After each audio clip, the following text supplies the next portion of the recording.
नमस्कार, आप live cities देख रहे हैं। मैं हूं जय शुक्ला।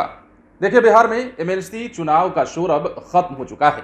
कल दिन था नतीजों का और लाइव सिटीज पर आपने हर एक अपडेट देखा। हमारे सीनियर जर्नलिस्ट ज्ञानेश्वर आपको जानकारी दे रहे थे और हमारे सहयोगी आलोक कुमार भी उनके साथ सारे अपडेट्स आपको बता रहे थे। इस वीडियो में हम कुछ खास बात चर्चा करने वाले हैं। हम उन प्रत्याशियों की चर्चा करने वाले हैं जिन प्रत्याशियों की जीत हुई है और उनके पास अथाह पैसा है। यूं कह सकते हैं कि कुछ सीटें ऐसी हैं जहां से कुछ ऐसे प्रत्याशियों की जीत हुई है जिनके पास बहुत पैसा है और अधिकतर सीटें ऐसी ही हैं। हालांकि कुछ लोग ऐसे भी हैं, कुछ प्रत्याशी ऐसे भी रहे जिनके पास पैसा होते हुए भी उन्हें हार का मजा चखना पड़ा।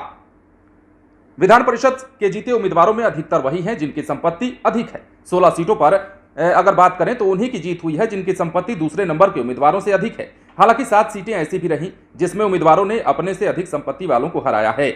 सिवान में भाजपा प्रत्याशी मनोज सिंह संपत्ति के मामले में तीसरे नंबर पर थे, लेकिन अपनी सीट नहीं बचा सके। चुनाव में खड़े प्रमुख पार्टियों के टॉप 10 अमीर उम्मीदवारों में 3 ही हारे हैं, 7 ने जीत दर्ज की है। जीते प्रत्याशियों की औसत संपत्ति 72.88 करोड़ है।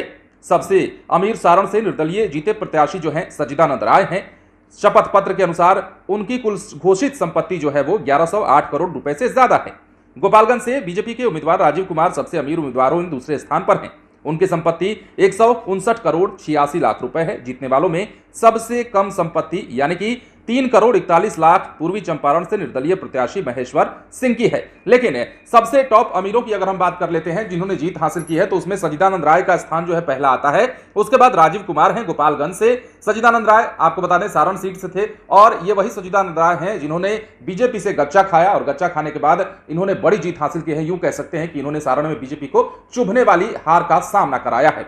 अब सौरभ कुमार जो पश्चिमी चंपारण से हैं उन्होंने भी जीत हासिल की है और ये भी संपत्ति के मालिक बताए जाते हैं, अथाह संपत्ति के मालिक बताए जाते हैं। इनकी संपत्ति भी काफी ज्यादा है। अब देखिए, इसके अलावा जो है राजीव कुमार भी हैं, हम आपको बता चुके हैं, और मनोज सिंह जिनके पास संपत्ति तो है बावजूद इसके ये जीत नहीं सके। इसके अलावा रोमा भारती भी इसी में है, इसी लिस्ट में है। इनकी संपत्ति भी 36 करोड़ 80 लाख रुपए है, लेकिन इनके हाथ भी जीत नहीं लग सकी है। ये रोमा भारती हैं और इनकी हार हुई है। पैसे तो थे लेकिन फिर भी अपनी सीट नहीं बचा पाई। इसके बाद अगर बात करें संजय प्रसाद भी हैं इस लिस्ट में, 45 करोड़ 11 लाख की संपत्ति है, इनकी भी जीत हुई है।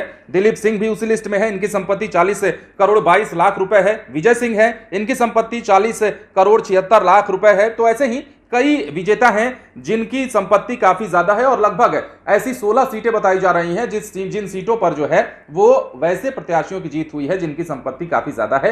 हालांकि कुछ सीटें ऐसी भी हैं जहां पर ऐसे प्रत्याशियों की जीत हुई है जिनकी संपत्ति कम है। लेकिन इस बार का विधान परिषद जो चुनाव रहा वो कांटे की टक्कर वाला भी रहा। कई सीटों पर आपने देखा 19 वोटों से और 22 वोटों से जीत हार का सामना भी करना पड़ा प्रत्याशियों को। कई रोमांचक मुकाबले हुए जहां राजद को 6 सीटें मिली, वहीं बीजेपी को भी 7 सीटें मिली और जदयू को 5 सीटें मिली। इसके अलावा कांग्रेस के खाते में 1 सीट गई और उसके अलावा पशुपति पारस के खाते में भी 1 सीट गई। तो ये बिहार विधान परिषद जो चुनाव के नतीजे आए काफी हैरान करने वाले भी थे और काफी सबक देने वाले भी थे। काफी नए समीकरण भी सेट किए गए, काफी नई चुनौतियों का सामना भी सभी पार्टियों को करना पड़ा।